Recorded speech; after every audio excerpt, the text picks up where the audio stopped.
எரேமியா தீர்க்கதரிசியின் புஸ்தகம் அதிகாரம் 50. கர்த்தர் தீர்க்கதரிசியாகிய எரேமியாவை கொண்டு பாபிலோனுக்கும் கல்தேயர் தேசத்துக்கும் விரோதமாக உரைத்த வசனம். பாபிலோன் பிடிபட்டது, பேல் வெட்கப்பட்டது, மொரதாக் நொறுங்குண்டது, அதனுடைய சிலைகள் இலச்சை அடைந்தது, அதனுடைய விக்கிரகங்கள் நொறுங்கி போயின என்று ஜாதிகளுக்குள்ளே அறிவித்து பிரசித்தம் பண்ணுங்கள். இதை மறைக்காமல் கொடியேற்றி விளம்பரம் பண்ணுங்கள். அதற்கு விரோதமாய் வடக்கே இருந்து ஒரு ஜாதி வந்து அதன் தேசத்தை பாழாக்கி போடும்.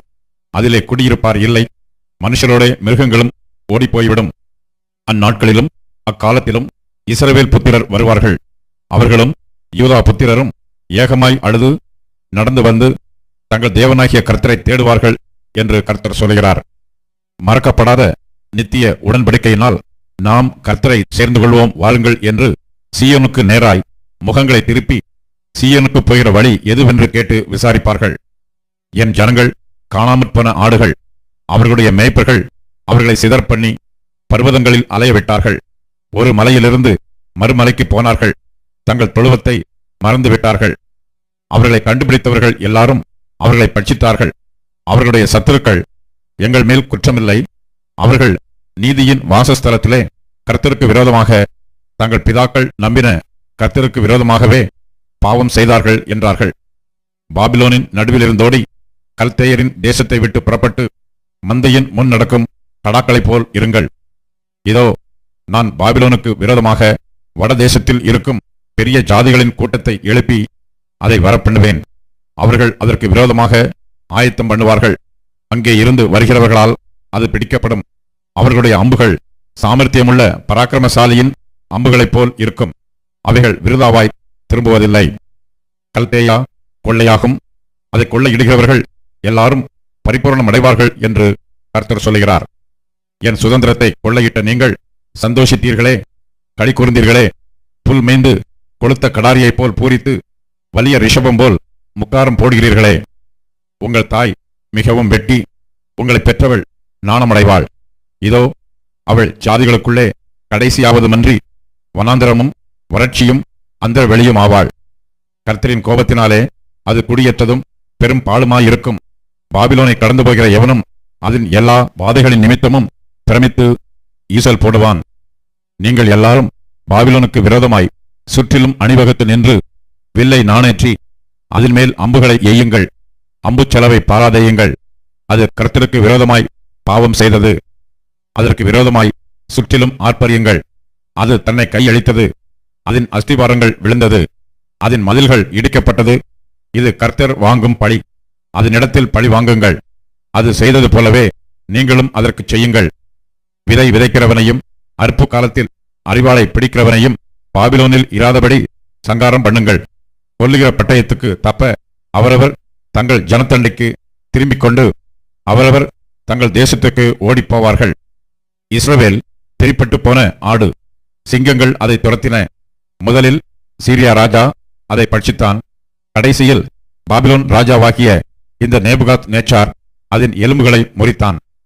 ஆகையால் இஸ்ரவேலின் தேவனாகிய சேனைகளின் கர்த்தர் சொல்லுகிறது என்னவென்றால், இதோ நான் அசீரியா ராஜாவை தண்டித்தது போல் பாபிலோன் ராஜாவையும் அவன் தேசத்தையும் தண்டித்து இஸ்ரவேலை அதன் வாசஸ்தலத்துக்கு திரும்பி வர பண்ணுவேன். அப்பொழுது அது கர்மேலிலும் பாசானிலும் மேயும், எப்பிராயீமின் மலைகளிலும் கீலேயாத்திலும் அதன் ஆத்துமா திருப்தியாகும். அந்நாட்களிலும் அக்காலத்திலும் இஸ்ரவேலின் அக்கிரமம் தேடப்பட்டாலும் அது காணாதிருக்கும். யூதாவின் பாவங்கள் தேடப்பட்டாலும் அவைகள் கிடையாதிருக்கும். நான் மீதியாக வைக்கிறவர்களுக்கு மன்னிப்பேன் என்று கர்த்தர் சொல்கிறார். மெராராயிம் தேசத்துக்கு விரோதமாகவும் பேகோடு குடிகளுக்கு விரோதமாகவும் நீ போய் அவர்களை துரத்தி யாவையும் பாழாக்கி சங்காரம் பண்ணி நான் உனக்கு கட்டளையிட்டபடியெல்லாம் செய் என்று கர்த்தர் சொல்கிறார். தேசத்திலே யுத்தத்தின் சத்தமும் மகா சங்காரமும் உண்டு. சர்வபூமியின் சமட்டி எப்படி முறித்து உடைக்கப்பட்டது, ஜாதிகளுக்குள்ளே பாபிலோன் எப்படி பாழாய்ப் போயிற்று. பாபிலோனே, உனக்கு கண்ணியை வைத்தேன், நீ அதை அறியாமல் அதிலே சிக்குண்டு போனாய். நீ அகப்பட்டும் பிடிபட்டும் போனாய். நீ கர்த்தரோடே யுத்தம் கலந்தாயே. கர்த்தர் தம்முடைய ஆயுத சாலையை திறந்து தம்முடைய சினத்தின் அஸ்திராயுதங்களை எடுத்துக்கொண்டு வந்தார். இது கல்தேய தேசத்திலே சேனைகளின் கர்த்தராகிய ஆண்டவர் செய்கிற கிரியை. கடையாந்திரத்திலிருந்து அதற்கு விரோதமாக வந்து அதன் களஞ்சியங்களை திறந்து குவியல் குவியலாக குவித்து அதில் ஒன்றும் மீதியாகாதபடிக்கு அதை முற்றிலும் அழித்து போடுங்கள். அதன் காளைகளையெல்லாம் வெட்டுங்கள். அவைகள் கொலைக்களம் சேரக்கடவது. ஐயோ, அவர்கள் விசாரிக்கப்படும் நாள் வந்ததே. நம்முடைய தேவன் பழி வாங்கினதை, அவர் தமது ஆலயத்துக்காக பழி வாங்கினதையே சீயோனிலே அறிவிக்கும்படிக்கு பாபிலோன் தேசத்திலிருந்து தப்பி ஓடி வந்தவர்களின் சத்தம் கேட்கப்படும். பாபிலோனுக்கு விரோதமாய் வரும்படி வில் வீரரை அழையுங்கள். வில் வளைக்கிறவர்களே, நீங்கள் எல்லாரும் அதற்கு விரோதமாய் சுற்றிலும் பாளையம் இறங்குங்கள். ஒருவரையும் தப்பவிடாதிருங்கள். அதன் கிரியைக்கு தக்க பலனை அதற்கு சரிக்கட்டுங்கள். அது செய்ததின் படியெல்லாம் அதற்கு செய்யுங்கள். அது இஸ்ரவேலின் பரிசுத்தராகிய கர்த்தருக்கு விரோதமாக இடும்பு செய்தது. ஆகையால் அதன் வாலிபர் அதன் வீதிகளில் விழுவார்கள். அதன் யுத்த வீரர் எல்லாரும் அந்நாளிலே சங்காரமாவார்கள் என்று கர்த்தர் சொல்லுகிறார். இதோ, இடும்புள்ளவனே, நான் உனக்கு விரோதமாக வருகிறேன் என்று சேனைகளின் கர்த்தராகிய ஆண்டவர் சொல்லுகிறார். நான் உன்னை விசாரிக்கும் காலமாகிய உன்னுடைய நாள் வந்தது. இடும்புள்ளவன் இடறி விழுவான், அவனை எடுத்து நிறுத்துவார் இல்லை. நான் அவனுடைய பட்டணங்களில் அக்கினியை கொளுத்துவேன், அது அவன் சுற்றுப்புறத்தார் எல்லாரையும் பட்சிக்கும்.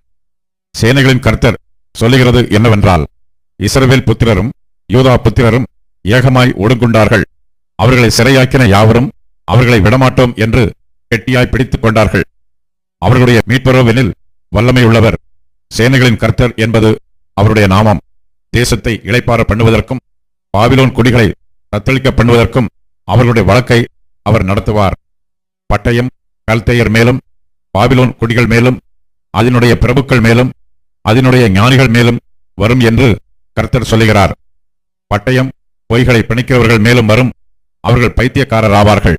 பட்டயம் அதன் பராக்கிரமசாலிகள் மேலும் வரும், அவர்கள் கலங்குவார்கள். பட்டயம் அதன் குதிரைகள் மேலும் அதன் ரதங்கள் மேலும் அதில் நடுவில் இருக்கிற பல ஜாதியான ஜனங்கள் யாவர் மேலும் வரும், அவர்கள் பேடிகளாவார்கள். பட்டயம் அதன் பொக்கிஷங்களின் மேலும் வரும், அவைகள் கொள்ளையாகும். வறட்சி அதன் தண்ணீர்கள் மேலும் வரும், அவைகள் வறண்டு போம். அது விக்கிரக தேசம். அற்களிப்பான சிலைகளின் மேல் மனமயங்கி இருக்கிறார்கள். ஆகையால் காட்டு மிருகங்களும் ஓரிகளும் அதிலே குடியிருக்கும், கோட்டான்கள் அதிலே தங்கும். இனி என்றென்றைக்கும் அது குடியேற்றப்படுவதில்லை.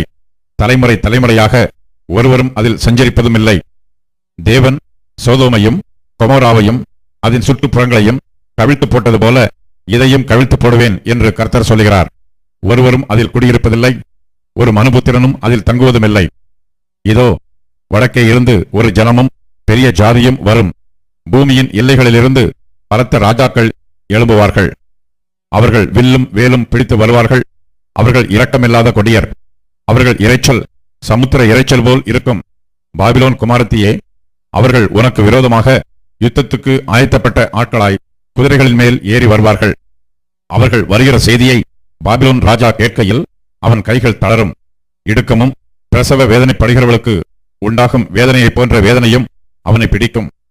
இதோ, புரண்டு ஓடுகிற யோர்தானிலிருந்து சிங்கத்தைப் போல் பலவானுடைய தாவரத்துக்கு விரோதமாக வருகிறான். அவனை அங்கே இருந்து சடுதியிலே ஓடிவர பண்ணுவேன். நான் அதற்கு விரோதமாக கட்டளையிட்டு அனுப்ப தெரிந்து கொள்ளப்பட்டவன் யார்? எனக்கு சமானமானவன் யார்? எனக்கு திட்டம் சொல்பவன் யார்? எனக்கு முன்பாக நிற்கப் போகிற மேய்ப்பன் யார்? ஆகையால் கர்த்தர் பாபிலோனுக்கு விரோதமாக யோசித்த ஆலோசனையையும் அவர் கல்தேயர் தேசத்துக்கு விரோதமாக நினைத்திருக்கிற நினைவுகளையும் கேளுங்கள். மெய்யாகவே மந்தையில் சிறியவர்கள் அவர்களை பிடித்திருப்பார்கள். மெய்யாகவே அவர்கள் இருக்கிற தாபரங்களை அவர் பாழாக்குவார். பாபிலோன் பிடிபட்டதின் சத்தத்தினால் பூமி அதிரும். அதன் கூப்பிடுதல் ஜாதிகளுக்குள்ளே கேட்கப்படும். எரேமியா தீர்க்கதரிசியின் புஸ்தகம் அதிகாரம் 51. கர்த்தர் சொல்லுகிறது என்னவென்றால், இதோ, நான் பாபிலோனுக்கு விரோதமாகவும் எனக்கு விரோதமாய் எழும்புகிறவர்களின் மத்தியில் குடியிருக்கிறவர்களுக்கு விரோதமாகவும் அழிக்கும் காற்றை எழும்ப பண்ணி தூற்றுவாரை பாபிலோனுக்கு அனுப்புவேன். அவர்கள் அதை தூற்றி வெறுமையாக்கி போடுவார்கள். ஆபத்து நாளிலே அதற்கு விரோதமாய் சூழ்ந்து கொண்டிருப்பார்கள். வில்லை நாணேற்றுகிறவனுக்கு விரோதமாகவும் தன் கவசத்தில் பெருமை பாராட்டுகிறவனுக்கு விரோதமாகவும் வில்வீரன் தன் வில்லை நாணேற்ற கடவன். அதன் வாலிபரை தப்பவிடாமல் அதன் சேனையை எல்லாம் சங்காரம் பண்ணுங்கள். குத்தி போடப்பட்டவர்கள் கல்தேயரின் தேசத்திலும் கொலை செய்யப்பட்டவர்கள் அதன் வீதிகளிலும் விழுவார்கள். அவர்கள் தேசம் இஸ்ரவேலின் பரிசுத்தருக்கு விரோதமாக செய்த அக்கிரமத்தினால் நிறைந்திருந்தும் யூதா தன் தேவனாலும் இஸ்ரவேல் சேனைகளின் கர்த்தராலும் கைவிடப்படவில்லை. நீங்கள் பாபிலோனின் அக்கிரமத்தில் சங்காரமாகாதபடிக்கு அதன் நடுவிலிருந்து ஓடி அவரவர் தங்கள் ஆத்மாவை தப்புவியுங்கள். இது கர்த்தர் அதனிடத்தில் பழிவாங்குகிற காலமாயிருக்கிறது. அவர் அதற்கு பதில் செலுத்துவார். பாபிலோன் கர்த்தருடைய கையிலுள்ள பொற்பாத்திரம். அது பூமி அனைத்தையும் விரிக்க பண்ணினது. அதன் மதுவை ஜாதிகள் குடித்தார்கள். ஆகையால் ஜாதிகள் புத்தி மயங்கி போனார்கள். பாபிலோன் சடுதியில் விழுந்து தகர்ந்தது. அதற்காக அலறுங்கள். அதன் நோவை ஆற்ற பிசின் தைலம் போடுங்கள். ஒருவேளை குணமாகும். பாபிலோனை குணமாக்கும்படி பார்த்தோம், அது குணமாகவில்லை. அதை விட்டுவிடுங்கள். நாம் அவரவர் நம்முடைய தேசங்களுக்கு போக கடவோம். அதன் ஆக்கினை வானமட்டும் ஏறி ஆகாய மண்டலங்கள் பரியந்தம் எட்டினது. கர்த்தர் நம்முடைய நீதியை வெளிப்படுத்தினார். நம்முடைய தேவனாகிய கர்த்தரின் செயலை சீயோனில் விவரிப்போம் வாருங்கள். அம்புகளை துலக்குங்கள், கேடகங்களை நன்றாய் செப்பனிடுங்கள். கர்த்தர் மேதியருடைய ராஜாக்களின் ஆவியை எழுப்பினார். பாபிலோனை அழிக்க வேண்டும் என்பதே அவருடைய நினைவு. இது கர்த்தர் வாங்கும் பழி. இது தமது ஆலயத்துக்காக அவர் வாங்கும் பழி. பாபிலோனின் மதில்கள் மேல் கொடியேற்றுங்கள். காவலை பலப்படுத்துங்கள். ஜாமம் காக்கிறவர்களை நிறுத்துங்கள். பதிவிருப்பாரை வையுங்கள். ஆனாலும் கர்த்தர் எப்படி நினைத்தாரோ அப்படியே தாம் பாபிலோன் குடிகளுக்கு விரோதமாகச் சொன்னதை செய்வார். திரளான தண்ணீர்களின் மேல் வாசம் பண்ணுகிறவளே, திரண்ட சம்பத்துடையவளே, உனக்கு முடிவும் உன் பொருளாசைக்கு ஒளிவும் வந்தது. மெய்யாகவே பச்சை கிளிகளைப் போல் திரளான மனுஷரால் உன்னை நிரம்ப பண்ணுவேன். அவர்கள் உன்மேல் ஆரவாரம் பண்ணுவார்கள் என்று சேனைகளின் கர்த்தர் தம்முடைய ஜீவனைக் கொண்டு ஆணையிட்டார். அவர் பூமியை தமது வல்லமையினால் உண்டாக்கி, பூச்சக்கரத்தை தமது ஞானத்தினால் படித்து, வானத்தை தமது பேரறிவினால் விரித்தார். அவர் சத்தமிடுகையில் திரளான தண்ணீர் வானத்தில் உண்டாகிறது. அவர் பூமியின் எல்லைகளிலிருந்து மேகங்களை எழும்ப பண்ணி, மழையுடனே மின்னல்களை உண்டாக்கி, காற்றை தமது பண்டசாலையிலிருந்து ஏவி விடுகிறார். மனுஷர் அனைவரும் அறிவில்லாமல் மிருக குணமானார்கள். தட்டார் அனைவரும் சுரூபங்களாலே வெட்கிப் போகிறார்கள். அவர்கள் வார்ப்பித்த விக்கிரகம் பொய்யே, அவைகளில் சுவாசம் இல்லை. அவைகள் மாயையும் மகா எத்துமான கிரியையாயிருக்கிறது. அவைகள் விசாரிக்கப்படும் நாளிலே அழியும். யாக்கோபின் பங்காயிருக்கிறவர் அவைகளைப் போல அல்ல. அவர் சர்வத்தையும் உண்டாக்கினவர். இஸ்ரவேல் அவருடைய சுதந்திரமான கோத்திரம். சேனைகளின் கர்த்தர் என்பது அவருடைய நாமம். நீ எனக்கு தண்டாயுதமும் அஸ்திராயுதமும் ஆனவன். நான் உன்னை கொண்டு ஜாதிகளை நொறுக்குவேன். உன்னை கொண்டு ராஜ்யங்களை அழிப்பேன். உன்னை கொண்டு குதிரையையும் குதிரை வீரனையும் நொறுக்குவேன். உன்னை கொண்டு ரதத்தையும் ரத வீரனையும் நொறுக்குவேன். உன்னை கொண்டு புருஷனையும் ஸ்திரீயையும் நொறுக்குவேன். உன்னை கொண்டு கிழவனையும் இளைஞனையும் நொறுக்குவேன். உன்னை கொண்டு வாலிபனையும் கன்னிகையையும் நொறுக்குவேன். உன்னை கொண்டு மேய்ப்பனையும் அவனுடைய மந்தையையும் நொறுக்குவேன். உன்னை கொண்டு உழவனையும் அவனுடைய உழவு காளைகளையும் நொறுக்குவேன். உன்னை கொண்டு அதிபதிகளையும் அதிகாரிகளையும் நொறுக்குவேன். பாபிலோனுக்கும் கல்தேயர் தேசத்தின் சகல குடிகளுக்கும் அவர்கள் உங்கள் கண்களுக்கு முன்பாக சீயோனில் செய்த அவர்களுடைய எல்லா பொல்லாப்புக்காகவும் பழிவாங்குவேன் என்று கர்த்தர் சொல்லுகிறார். இதோ, பூமியை எல்லாம் கெடுக்கிற கேடான பர்வதமே, நான் உனக்கு விரோதமாக வந்து என் கையை உனக்கு விரோதமாக நீட்டி உன்னை கண்மலைகளிலிருந்து உருட்டி உன்னை எரிந்து போன பர்வதமாக்கி போடுவேன் என்று கர்த்தர் சொல்லுகிறார். மூளைக்கல்லுக்காகிலும் அஸ்திவார கல்லுக்காகிலும் ஒரு கல்லையும் உன்னிலிருந்து எடுக்க மாட்டார்கள். நீ என்றென்றைக்கும் பாழாய் கிடைக்கிற ஸ்தலமாவாய் என்று கர்த்தர் சொல்லுகிறார். தேசத்திலே கொடியேற்றுங்கள். ஜாதிகளுக்குள் எக்காலம் ஊதுங்கள். ஜாதிகளை அதற்கு விரோதமாக ஆயத்தப்படுத்துங்கள். ஆரராத், மின்னி, அஸ்கனாஸ் என்னும் ராஜ்யங்களை அதற்கு விரோதமாக வர கூப்பிடுங்கள். அதற்கு விரோதமாக தலகர்த்தனுக்கு பட்டம் கட்டுங்கள்.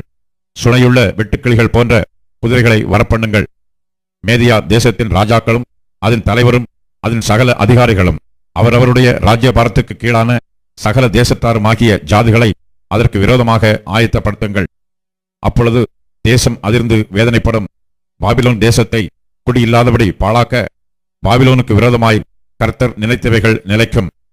பாபிலோனின் பராக்கிரமசாலிகள் யுத்தம் பண்ணாமல் கோட்டைகளில் இருந்து விட்டார்கள். அவர்கள் பராக்கிரமம் அழிந்து பேடிகளானார்கள். அதன் வாசஸ்தலங்களை கொளுத்தி போட்டார்கள். அதன் தாழ்பாள்கள் உடைக்கப்பட்டது. கடையாந்திர முனை துவங்கி அவனுடைய பட்டணம் பிடிபட்டது என்றும், துறை வழிகள் அகப்பட்டு போய் நாணல்கள் அக்கினியால் சுட்டரிக்கப்பட்டது என்றும், யுத்த மனுஷர் கலங்கியிருக்கிறார்கள் என்றும் பாபிலோன் ராஜாவுக்கு அறிவிக்க, அஞ்சல்காரன் மேல் அஞ்சல்காரனும் தூதன் மேல் தூதனும் ஓடுகிறான். பாபிலோன் குமாரத்தி மிதிக்கப்படும் களத்துக்கு சமானம். அதை போரடிக்கும் காலம் வந்தது. இன்னும் கொஞ்ச காலத்திலே அறுப்பு காலம் அதற்கு வரும் என்று இஸ்ரவேலின் தேவனாகிய சேனைகளின் கர்த்தர் சொல்லுகிறார். பாபிலோன் ராஜாவாகிய நேபுகாத் நேச்சார் என்னை பட்சித்தான், என்னை கலங்கடித்தான், என்னை வெறும் பாத்திரமாக வைத்து போனான். வலு சர்ப்பம் போல என்னை விழுங்கி என் சுவையுள்ள பதார்த்தங்களால் தன் வயிற்றை நிரப்பினான். என்னை துரத்திவிட்டான். எனக்கும் என் இனத்தாருக்கும் செய்த கொடுமையின் பழி பாபிலோன் மேல் வரக்கடவதென்று சீயோனில் வாசமானவள் சொல்லுகிறாள். என் இரத்தப்பழி கல்தேயர் தேசத்து குறிகளின் மேல் வரக்கடவதென்று எருசலேம் என்பவளும் சொல்லுகிறாள். ஆகையால் கர்த்தர் சொல்லுகிறது என்னவென்றால், இதோ நான் உனக்காக வழக்காடி உன் பழிக்கு பழி வாங்கி அதன் கடலை வரளவும் அதன் ஊற்றை சுவரவும் பண்ணுவேன். அப்பொழுது பாபிலோன் குடியில்லாத மண்மேடுகளும் வலு சர்ப்பங்களின் தாவரமும் பாழும் ஈசல் போடப்படுதலுக்கு இடமுமாய்ப்போகும். ஏகமாய் அவர்கள் சிங்கங்களைப் போல கர்ச்சித்து சிங்கக்குட்டிகளைப் போல சத்தமிடுவார்கள். அவர்கள் கழிக்கும் சமயத்திலே நான் அவர்கள் குடிக்கும் பானத்தை அவர்களுக்கு குடிக்க கொடுத்து அவர்கள் துள்ளத்தக்கதாக அவர்களை வெறியாக்குவேன். அதனால் அவர்கள் என்றென்றைக்கும் விழிக்காத நித்திரை அடைவார்கள் என்று கர்த்தர் சொல்லுகிறார். அவர்களை ஆட்டுக்குட்டிகளைப் போலவும் ஆட்டுக்கடாக்களைப் போலவும் வெள்ளாட்டு கடாக்களைப் போலவும் அடிக்கப்பட இறங்கி போக பண்ணுவேன். சேசாக்கு பிடியுண்டு பூமி முழுவதும் புகழும் புகழ்ச்சி அகப்பட்டது எப்படி? ஜாதிகளுக்குள்ளே பாபிலோன் பிரமிப்பானது எப்படி? சமுத்திரம் பாபிலோன் மேல் புரண்டு வந்தது. அதன் அலைகளின் திரட்சியினால் அது மூடப்பட்டது. அதன் பட்டணங்கள் பாழுமாய் வறட்சியும் வனாந்திரமுமான பூமியுமாய் ஒரு மனுஷனும் குடியிராததும் ஒரு மனுபுத்திரனும் கடவாததுமான நிலமுமாய் போயிற்று. நான் பாபிலோனில் இருக்கிற பேலை தண்டிப்பேன். அது விழுங்கினதை அதன் வாயிலிருந்து கக்க பண்ணுவேன். ஜாதிகள் இனி அதனிடத்திற்கு ஓடிவர மாட்டார்கள். பாபிலோனின் மதிலும் விழும். என் ஜனங்களே, நீங்கள் அதன் நடுவிலிருந்து புறப்படுங்கள். கர்த்தருடைய கோபத்தின் உக்கிரத்துக்கு தப்பும்படி அவனவன் தன் தன் ஆத்மாவை ரட்சித்துக் கொள்ள கடவன். உங்கள் இருதயம் துவளாமலும் தேசத்தில் கேட்கப்படும் செய்தினால் நீங்கள் பயப்படாமலும் இருங்கள். ஒரு வருஷத்திலே ஒரு செய்தி கேட்கப்பட்டு பின்பு மறு வருஷத்திலே வேறு செய்தி கேட்கப்படும். தேசத்திலே கொடுமை உண்டாகும். ஆளுகிறவன் மேல் ஆளுகிறவன் வருவான். ஆகையால் இதோ நான் பாபிலோனின் விக்கிரகங்களை தண்டிக்கும் நாட்கள் வரும். அப்பொழுது அதன் தேசம் எல்லாம் கலங்கும். அதில் கொலையுண்கிற யாவரும் அதன் நடுவில் விழுந்து கிடப்பார்கள். வானமும் பூமியும் அவைகளில் உள்ள யாவும் பாபிலோன் மேல் கெம்பீரிக்கும். பாழ்கடிக்கிறவர்கள் அதற்கு வடக்கே இருந்து வருவார்கள் என்று கர்த்தர் சொல்லுகிறார். பாபிலோன் இஸ்ரவேலில் கொலையுண்டவர்களை விழப்பண்ணினது போல பாபிலோனிலும் சமஸ்த தேசங்களிலும் கொலையுண்கிறவர்கள் விழுவார்கள். பட்டயத்துக்கு தப்பினவர்களே, தங்கி தெரியாமல் நடந்து வாருங்கள். தூரத்திலே கர்த்தரை நினையுங்கள். எருசலேம் உங்கள் ஞாபகத்தில் வரக்கடவது. நிந்தையை கேட்டதினால் வெட்கப்பட்டோம். கர்த்தருடைய ஆலயத்தின் பரிசுத்த ஸ்தலங்களின் மேல் அந்நியர் வந்ததினால் நானும் நம்முடைய முகங்களை மூடிற்று. ஆகையால் கர்த்தர் சொல்லுகிறது என்னவென்றால், இதோ நான் அதன் விக்கிரகங்களுக்கு விரோதமாய் விசாரிக்கும் நாட்கள் வரும். அப்பொழுது அதன் தேசமெங்கும் கொலையுண்கிறவர்கள் கத்துவார்கள். பாபிலோன் வானபரியந்தம் ஏறினாலும் அது தன் பலமான அரணை உயர்த்தினாலும் அதை பாழாக்குகிறவர்கள் என்னிடத்திலிருந்து வருவார்கள் என்று கர்த்தர் சொல்லுகிறார். பாபிலோனிலிருந்து கூக்குரலின் சத்தமும் கல்தேயர் தேசத்திலிருந்து மகா சங்காரமும் கேட்கப்படும். கர்த்தர் பாபிலோனை பாழாக்கி அதிலுள்ள பெரிய சத்தத்தை ஒழிய பண்ணுவார். அவர்களுடைய அலைகள் திரளான தண்ணீர்களைப் போல இறையும். அவர்களுடைய சத்தம் அமளியாயிருக்கும். பாபிலோனை பாழாக்குகிறவன் அதன் மேல் வருகிறான். அதன் பராக்கிரமசாலிகள் பிடிபடுவார்கள். அவர்களுடைய வில்லுகள் முறிந்து போகும். சரிக்கட்டுகிற தேவனாகிய கர்த்தர் நிச்சயமாய் பதில் அளிப்பார். அதன் பிரபுக்களையும் அதன் ஞானிகளையும் அதன் தலைவரையும் அதன் அதிகாரிகளையும் அதன் பராக்கிரமசாலிகளையும் வெறிக்க பண்ணுவேன். அப்பொழுது அவர்கள் என்றென்றைக்கும் விழிக்காத தூக்கமாய் தூங்கி விழுவார்கள் என்று சேனைகளின் கர்த்தர் என்னும் நாமமுள்ள ராஜா சொல்லுகிறார். பாபிலோனின் விஸ்தீரணமான மதில்கள் முற்றிலும் தரையாக்கப்பட்டு அதன் உயரமான வாசல்கள் அக்கினியால் சுட்டெரிக்கப்படும். அப்படியே ஜனங்கள் பிரயாசப்பட்டது விருதாவும் ஜாதிகள் வருத்தப்பட்டு சம்பாதித்தது அக்கினிக்கு இறையுமாகும் என்று சேனைகளின் கர்த்தர் சொல்லுகிறார். பாபிலோன் மேல் வரும் எல்லா தீங்கையும் பாபிலோனுக்கு விரோதமாக எழுதப்பட்ட இந்த எல்லா வசனங்களையும் எரேமியா ஒரு புஸ்தகத்தில் எழுதினான். யூதாவின் ராஜாவாகிய சிதேக்கியா ராஜ்யபாரம் பண்ணும் 4ஆம் வருஷத்திலே பாபிலோனுக்கு போன சமயத்தில் அவனோட கூட போன மசையாவின் மகனாகிய நேரியாவின் குமாரனும் சாந்த குணமுள்ள பிரவுமாகிய செரையாவுக்கு எரேமியா தீர்க்கதரிசி கற்பித்த வார்த்தை. எரேமியா செராயாவை நோக்கி, நீ பாபிலோனுக்கு வந்த பின்பு நீ இதை பார்த்து இந்த எல்லா வசனங்களையும் வாசித்து சொல்ல வேண்டியது என்னவென்றால், கர்த்தாவே, இந்த ஸ்தலத்திலே மனுஷனும் மிருகமும் முதலாய் தங்கித் தரிக்காதபடிக்கும் அது என்றென்றைக்கும் பாழாய் கிடக்கும்படிக்கும் அதை அழித்து போடுவேன் என்று தேவரீர் அதை குறித்து உரைத்தீர் என்பதை நீ சொல்லி, நீ இந்த புஸ்தகத்தை வாசித்து தீர்ந்தபோது அதிலே ஒரு கல்லை கட்டி அதை ஐப்பிராத்து நடுவில் எரிந்துவிட்டு, இப்படியே பாபிலோன் முழுகி போகும், நான் அதன் மேல் வரப்பண்ணும் தீங்கினால் எழுந்திருக்க மாட்டாமல் இளைத்து விழுவார்கள் என்றார் என்று சொல்லுவாயாக என்றான். எரேமியாவின் வசனங்கள் இவ்வளவோடே முடிந்தது. சங்கீதம் 137. பாபிலோன் ஆறுகள் அருகே நாங்கள் உட்கார்ந்து அங்கே சீயோனை நினைத்து அழுதோம். அதன் நடுவில் இருக்கும் அலரிச் செடிகளின் மேல் எங்கள் கிண்ணறங்களை தூக்கி வைத்தோம். எங்களை சிறைப்பிடித்தவர்கள் அங்கே எங்கள் பாடல்களையும் எங்களை பாழாக்கினவர்கள் மங்கள கீதத்தையும் விரும்பி, சீயோனின் பாட்டுகளில் சிலதை எங்களுக்கு பாடுங்கள் என்று சொன்னார்கள். கர்த்தரின் பாட்டை அந்நிய தேசத்தில் நாங்கள் பாடுவதெப்படி? எருசலேமே, நான் உன்னை மறந்தால் என் வலதுகை தன் தொழிலை மறப்பதாக. நான் உன்னை நினையாமலும் எருசலேமை என் முக்கியமான மகிழ்ச்சியிலும் அதிகமாக எண்ணாமலும் போனால் என் நாவு என் மேல் வாயோடு ஒட்டிக்கொள்வதாக. கர்த்தாவே, எருசலேமின் நாளில் ஏதோமின் புத்திரரை நினையும். அவர்கள் அதை இடித்துப் போடுங்கள், அஸ்திவாரம் மட்டும் இடித்துப் போடுங்கள் என்று சொன்னார்களே. பாபிலோன் குமாரத்தியே, பாழாய்ப் போகிறவளே, நீ எங்களுக்கு செய்தபடி உனக்கு பதில் செய்கிறவன் பாக்கியவான். உன் குழந்தைகளை பிடித்து கல்லின் மேல் மோதி அடிக்கிறவன் பாக்கியவான்.